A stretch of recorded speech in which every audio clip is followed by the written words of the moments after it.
Give me some of that Asbarat, bitch.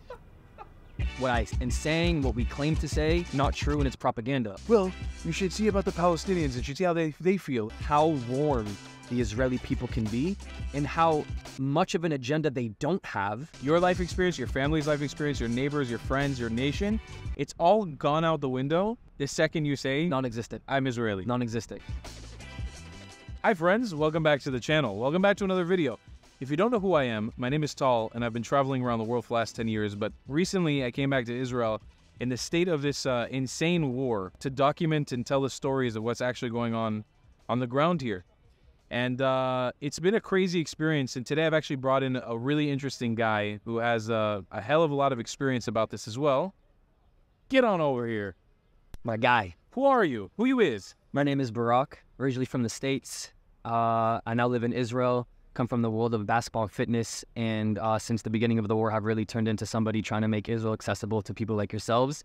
And we essentially met through YouTube. Yeah, Barak has got a great YouTube channel. I highly recommend checking it out, where he's really covering topics that are important and uncovering the truth. Like one of the videos he made recently about Gaza City before the war, I think is one of the most important pieces of content in this whole war that a lot of people don't know about, and you gotta watch it. So I highly recommend heading to his channel to watch this. Today we're gonna talk about what it's actually like to be a creator here right now. There's not a lot of us. The pool is kind of small. There's not a lot of us, which is why I think it's exciting to be able to make some noise, because we both come from different perspectives, different cultures, and we both actually recently came back to Israel. Right. I was in the States, you were gone, and we're back here trying to talk about really what's going on the ground. Yeah. A lot of the things that aren't seen. I should preface with saying that in Israel, in the media culture of Israel, there's actually a lot of Israeli influencers who speak Hebrew, tons of them. And throughout this entire process of the war, a lot of them have been set out on different objectives of filming what's actually going on, whether they're in the army, because a lot of these creators had a reserve duty. Me and Barak had a sort of luxury, and also I talked about this in previous videos, this sort of guilt complex of being outside of the war, removed one element since where we weren't in the army, but feeling like we have a duty to tell these stories on the ground. Yes. Now, the actual experience of being an English-speaking storyteller in Israel during war is extremely unique. It comes with a set of challenges, and not complaints, but challenges. One of them, in my opinion, and I'm sure that you've experienced this too, is the feedback that we get from a global community online. The fact that we're making this content in English means that we're speaking to everyone. When Israeli content creators make their content in Hebrew, they're speaking to a very limited, small amount of people. Which is, I think, the special sauce for somebody like you and I, because people are curious and eager to understand what's going on, and the only way that they'll be able to understand is if they can understand what, people are seeing Israeli media coming out, or media from the Middle East in Arabic or in Hebrew. It doesn't mean much to them besides footage. They want to understand the meaning, the storytelling behind it, which is, I think, where you and I bridge that gap. Yeah, breaking that down for people into digestible pieces of content where all of a sudden Barak can show them an inside look at what's going on in Gaza or the corrupt politicians in Hamas, and I can take people into a small kibbutz or into Sderot or into Rat and show people what life is like for the average Israeli day-to-day. In English, this is stuff that not a lot of people are doing right now in English. There are people doing it, people better than me and Barak, who have way bigger audiences and have been doing it for years. But us coming up and doing this content right now, it's a very, very interesting time to be doing this. I'm curious to hear from you and your perspective. What has it been like when it comes to pushback? Because as I mentioned earlier, Israeli creators, when they make this in Hebrew, the only pushback they could ever get from is usually other Israelis who speak Hebrew. And that's not a lot of them that aren't united in the cause right now of what's going on. Most of the pushback comes from people who think that what I am saying, what we claim to say, is just not true, and it's propaganda. A lot of it comes with an understanding that the second that you identify yourself as somebody coming from Israel, English speaking, but just from Israel, you've already lost a lot of people, English speakers. Yeah. And a lot of that comes out in the comment section or online when people are like, it doesn't matter to me what you say, what footage you show me, what video it is, what language it's in. I've already shut the door once I pressed start. And that comes with an understanding that there's a lot of people who maybe they're watching your stuff, but from the beginning, like I told you when you press start, it doesn't matter what valid justification, neutral perspective you come from, you're not right. Why? Because you're from Israel. And to a lot of people, Israel isn't a real entity, place, state, country, like apparently we're not sitting in a real place right You're not even a real person. And that's actually, it's hilarious to say that, but that's true. People will be like, you're not, you need to go back to where you came from. where you came from. And then you're like, well, where is that? Because all those places I can't really go back to. Yeah. It's an interesting perspective to be in a place where Interesting and difficult. interesting and difficult. Having to explain, it seems ludicrous to have to explain that what I'm explaining to the person behind the screen is just a report of what I'm experiencing as a human. But that seems to not be good enough for you to believe. And I want to make a clarification. We may be passionate about what we're about to talk about, but these aren't complaints and these aren't us victimizing ourselves, because no doubt there will be the average troll who will come into this video and comment, well, you should see about the Palestinians and you should see how they feel. Probably the Palestinian content creators feel way worse. It's not about this, and I keep mentioning this in every video. Two things can be true at the same exact time. Both Barack and I can sympathize with Palestinian suffering during this war. Which we do. And we've both done publicly many times and continue to do. Sorry, I want to throw that in. No, that's totally... It's important. It's important to throw that in. Very important to throw that in. But also we can be passionate about the fact that our experiences, speaking English and trying to promote trying to explain to people what our country is like during this time of war, how our people are also suffering, and having those things completely written off by so many people just because we are Jewish or just because we are Israeli, that concept of that happening, and I've talked about this in videos previous, that is the exact reason why Jews feel united and feel like they have a right to exist here. Because everybody's, the whole world's perception of us right now, trying to shun us or make us feel bad for being who we are, for defending ourselves, for fighting a war we feel is justified, and the entire world turning its back on us, or what it feels like, that is exactly how you get into a position where Jews feel like what they're doing is correct and feel like where they are is the right place. That's exactly how you get to that point. You just mentioned something about, I just want to add an anecdote here and a quick story. You mentioned something about like making Jews feel bad about who they are. A couple months ago, I was back in the States and I was in New York City. And I'll never forget this. I was walking into a store and I opened the door for somebody and he just, said, "Thank you very much, have a great day," and smiled and walked out. And I asked myself if I could go back, but I was wearing a shirt that had a Magen David, a Star of David, or said I'm Jewish, and I had done the same thing, and the person that happened to leave is somebody that really disagrees with my perspective on the war. Would that have been the same exact situation? Would have he had smiled and said thank you and say had a good day? And I'm not sure. And that's such a small, minute thing, but the fact that, he didn't say that I'm Jewish, I didn't tell him I'm Jewish, I didn't know who he is, he's a stranger, I was doing him a nice favor and gesture by holding the door for him. If I had opened the door and been like, "Hey, Charles, I'm Jewish," stump, just cause. The fact that I have to ask myself, would that have been the same exact situation played out? And in fact, I don't know. If it's somebody who's like really anti-Israel, really everything you're saying is not true. These crazy conversations that I'm having with myself, like I've never had before. I've never had to have these conversations with myself before about the people who want to make me feel bad about who I am. Why should I have to question if I had a shirt that said I'm Jewish when I'm holding a door for somebody in a public setting just randomly, because I would do that anyways, have to now ask myself if that would have been different if the person who I held it for knew that I was Jewish. That's crazy that I'm somebody who has gotten to the level of trying to dissect things that deeply, because the truth is once people do find out if they're really on the opposing side of things that you are, they look at you very different. And I saw this a lot online after the 7th and through different acquaintances and friends on the internet. Because I am Jewish, suddenly after the 7th that it was an issue. But on October 7th at 6:29 a.m., me being Jewish wasn't an issue, which I find fascinating. This is what happens when you label Jewish people. You label us Jewish people as the higher up, the upper dog, right? There's the underdog, and then there's the person above, the colonizer, the oppressor. This is what happens when you blanket statement claim that this is what Jewish people are. This is how you make people feel. And the reality is, if you keep pushing a message like that, you only embolden me and Barack more to keep creating the content that we're doing. Your blind hatred or blind criticism of a place that you don't understand or know, or have had zero experience ever being in or know anybody from, your blind hate for it, especially the hate comment you've already left on this video, because I know, you little dirty rat bastard, I see you in the comment. I see all of them. We read all of them. We read all of them. Every single one. Even the ones that I don't respond to, I read them. Store them in your pocket. You just give me more fuel to continue doing this, to continue pushing that message. And every person that I successfully see that I've reached to, that have commented on the video and said, I didn't know this about Israel before. I wasn't sure that this was the reality. I'm so happy you've changed my mind. It only emboldens us more to keep pushing, to keep fighting this fight. I always say they're lighting the fuel. Like, you know what I mean? Like, I love it. I love it, by the way, because it's like, oh no, there is a reason why I have to speak up. You also mentioned something earlier about the two of us not serving in the army. It's, you know, I got my Israeli passport a couple years ago and I did not get called into the army. And for me, I've had this, I don't want to call it like a identity crisis as being an Israeli citizen, but I have been at a roadblock of like survivor's guilt, especially when the war happened. And I went back to the States and my friends went into the reserves into Gaza or now in the North.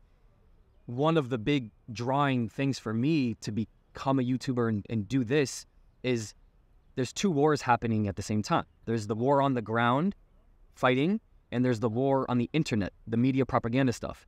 And with my accessibility to both cultures and languages and understanding, I decided to throw on my uniform, being a YouTuber, talk, and have the war on the internet, because that's something that I'm really good at. And I decided to enter that fighting stage, which, you know, fires me up, because I do have this sense of like, I live in a country where serving the military is a required service, and I don't have that requirement, and I want to contribute to the ways I can. You know, so we're sitting right now here in Sorona Market. It's 71. I'm bad with Celsius, but 71 degrees Fahrenheit here. It's really same nice. actually. Same. Okay, all right, we're good. So they can do the conversion, and you know, you guys can see very nice climate, outside sun. It's in the middle of Tel Aviv, where I always think about the fact that I'm clouded by the actual real situation of what's going on in Israel, because 150 kilometers north of us and 70 kilometers south of us is a completely different environment. It's real war. It's fighting, it's sirens, it's not sitting outside at the coffee shop with cameras and recording and walking around and having lunch and doing picnics and enjoying the nice vitamin C here in Israel. It's more of a fear state, and while you're going through your day, you have these reminders along the way, whether it's the bring them home signs, whether it's the teddy bears on Dizengoff Street, whether it's the moment of just walking. I'm sure you have this moment of just walking like, holy moly, like we're in the middle of war. And it's so normal now just to have that thought and then continue taking your steps and proceeding on to the thing that you're doing. Here, I was waiting at the bus station yesterday for my bus, and I was just sitting there like, at any given moment, like an attack could happen right here, because they do happen, but kilometers that way and kilometers that way. And the feeling of being clouded from the whole thing is, to me, you step away from the reality a little bit too much. And I'm not saying we should be living here in fear, but I think one thing that us two and them and everyone here sitting out is like, at the end of the day when they get up, it's like there's just a war going on right now. Yeah, I think in the back, we're all sort of lying to ourselves a little bit to keep this whole show going. Like, we're trying to live a normal life while everybody here around me is not only just prepared to run, but acknowledge the fact and know deep down inside that at any moment shit could pop off. Yes. And when shit can pop off, it can be very bad. And that could be, you know, God forbid, a terrorist shooting here, a stabbing. It could be rockets falling. It could be a suicide bomber. It could be a million different things that could run through your head that have either happened in recent history or have happened in the past. And just like Barak was saying, it's not just Jews in Israel that are being targeted, but Jews all over the world. Over the world. I've talked about this in a recent video as well, but there was just a dentist, a young Jewish dentist in Los Angeles that was stabbed to death by a Muslim extremist. These things, these acts that are pushed onto Jewish people right now by the outside world, it's an insane reality to live through, and it's even more insane to be here documenting it. I also find that there's a lot of privilege in the fact that we get to do this. I think it's an honorable work to do, and I find a lot of passion. I find myself being very passionate about telling this story, because I can only hope that in the future, like, people will look back at the content that we're creating now and say, these are people who are actually trying to do something powerful, like really do something powerful, like tell a story of the people whose story is not being told. The average person in the Arab world right now, or the average anti-Israel person, is not hearing the stories and not listening to the average Israeli person. There's some sort of image that has been pushed across our people here that is everybody here is a millionaire who steals homes from innocent Palestinians and just colonization. Like, that's the term. They don't understand the struggle, the culture, the reality, the dynamics of what people feel on the day-to-day here.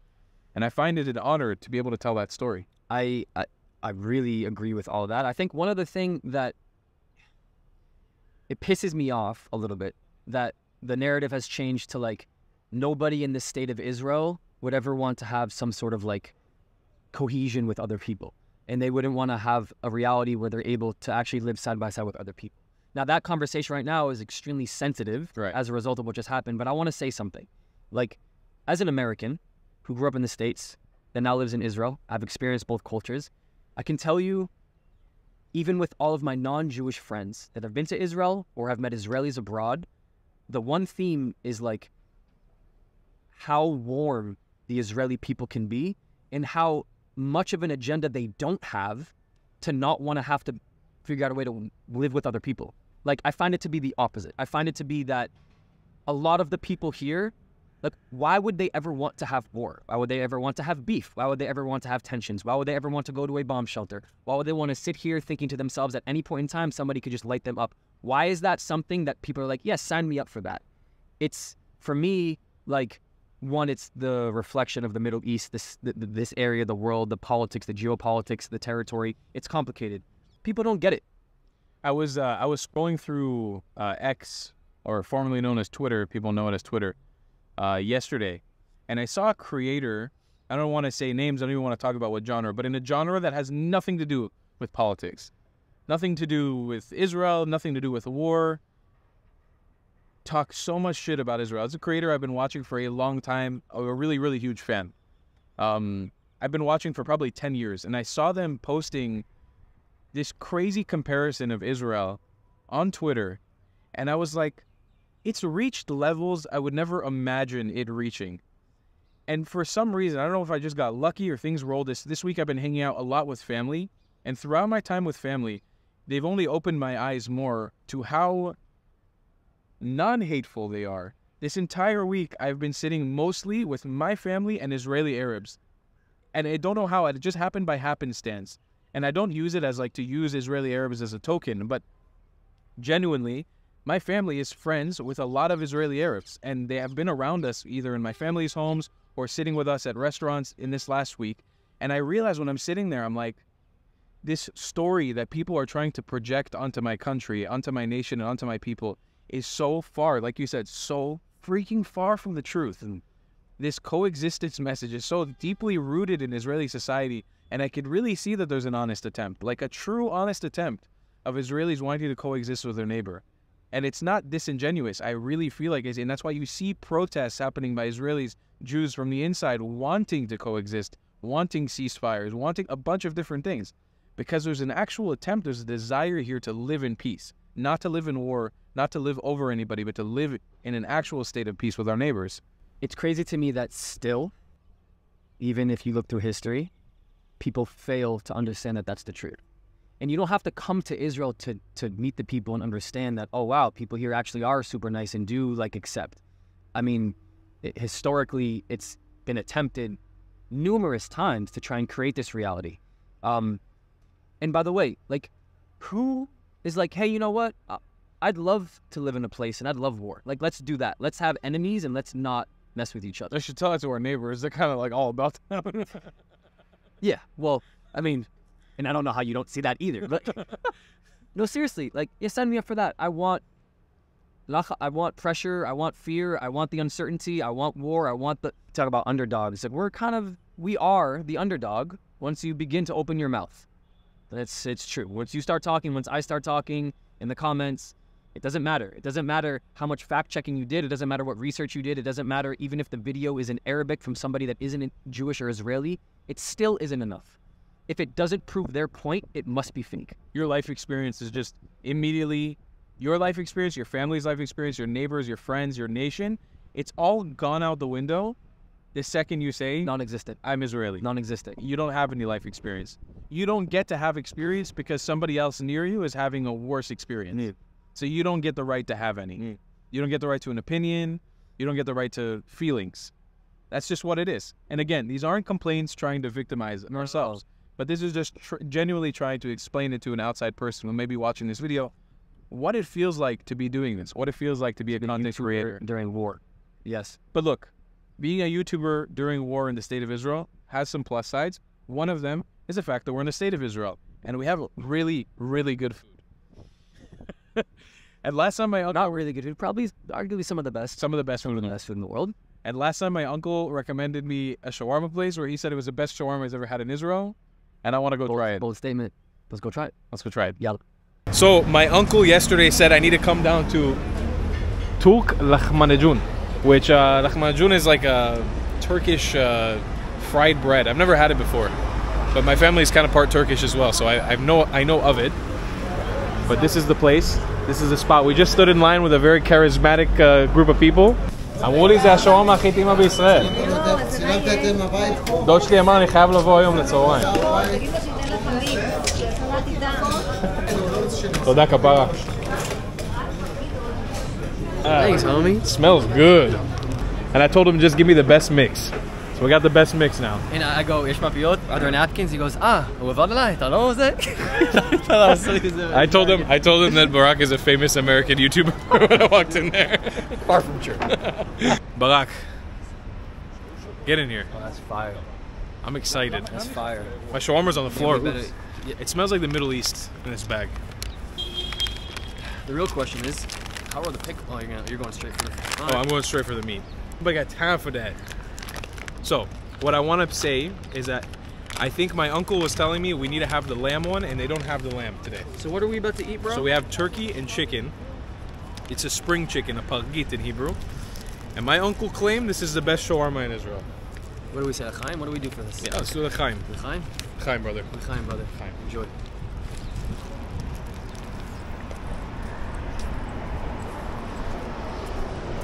That's pretty damn good. That's pretty damn good. That's good, right? Alright, good talk. Can we be honest here? Yeah, we gotta be honest. It's not the best shawarma I've ever had. Not the best. Definitely not the best. Can we curse on this? Please. The chavod. Just trying to fucking make sure I can curse it. Just the meat's a bit dry. Dry. It doesn't feel like it just got cut off the skewer. It doesn't. I do want to say I give them bonus points for putting chips, putting French fries inside of the pita without me requesting. I told them we're bloggers from America. We're gonna be trying it out. Give me your honest opinion. So I do give them props for that. Probably I would give it like a 6 to 7. Can I give an unpopular take here? Yeah. Shawarma, falafel are overrated. That's just my opinion. Go. We can go now. See ya. Video's over. Video's over. Beastly and Bombo, overrated. Oh my god. Bro. I'm gonna go now. I'm out. I'm all about free speech, but I'm cutting out all of this. Or I'm bleeping everything. Another video down for you guys, ladies and gentlemen. Check out Barak's channel. What do you do over there? Other Barak. I'm making Israel accessible to people like you guys. If you want to check it out, comment, and I'd love to talk to you. Links down below. Love you guys long time. See you in the next one.